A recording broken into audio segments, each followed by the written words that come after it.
Gros coup de cœur pour La paix paresseuse de Julien Donadi, un roman de diplomatie sur la conférence de Stresa, conférence franco-anglo-italienne qui s'est déroulée en 1935 sur les bords du lac Majeur, à la suite du rétablissement du service militaire par Hitler.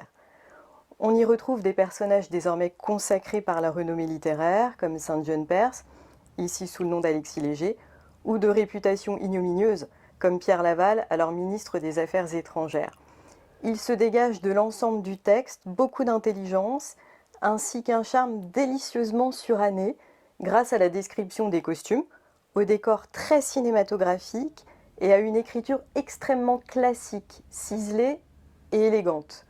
L'auteur, historien de formation, trouvait intéressant de traiter de l'entre-deux-guerres, période certes beaucoup moins rebattue en fiction que la Première ou la Seconde Guerre mondiale. Il nous montre, à travers cette conférence, l'histoire en train de se faire. Même si tout le monde veut la paix, un consensus est impossible car chacun est aux prises avec sa propre histoire, ses préoccupations, ses petits calculs. On sait que le front commun sera notamment brisé par l'invasion de l'Éthiopie par l'Italie, ce qui n'est pas sans écho aujourd'hui. Pour sortir le lecteur de ce qui aurait pu être ennuyeux, par exemple les discussions diplomatiques, l'auteur injecte de l'intime. On alterne donc entre tourments intimes et politiques, un bon dosage pour faire de ce roman une petite pépite. Alors, pourquoi ce roman m'a particulièrement intéressé? Ce roman, d'abord, est merveilleusement bien écrit, a beaucoup d'humour. Il déroule la vie de ces diplomates, de ces hommes de l'ombre qu'on ne voit pas au cours de ces grandes conférences, et ça, c'est plutôt très réussi.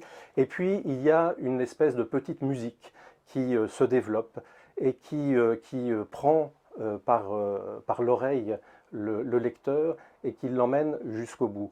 Je me suis posé la question de savoir, quand on est libraire, qu'est-ce qui fait qu'on a envie de défendre un livre? Qu'est-ce qui fait qu'on trouve qu'un livre est bon? Je pense que chaque libraire a sa propre grille de lecture, mais je crois qu'il y en a une qui est commune à nous tous, à tous les libraires, c'est que quand on referme un livre, quand on a l'envie déjà de le vendre, de le voir sur table. Et depuis que j'ai lu ce livre, depuis que je l'ai lu il y a déjà quelques semaines maintenant, je n'ai qu'une impatience, c'est de le voir paraître, de le voir sur table, de le proposer. Vous savez, c'est le genre de livre typiquement à qui on dit à nos clients, ne passez pas à côté de ça, vous allez aimer, c'est un livre formidable et vous me remercierez. Et c'est effectivement un livre formidable, c'est un livre qui mêle à la fois l'histoire, la grande histoire et puis en même temps la petite histoire, celle que chacun peut porter en soi quand il rencontre des difficultés dans sa vie personnelle, puisque le livre raconte aussi l'histoire de ce personnage que l'on suit, de ce diplomate, dans sa vie personnelle.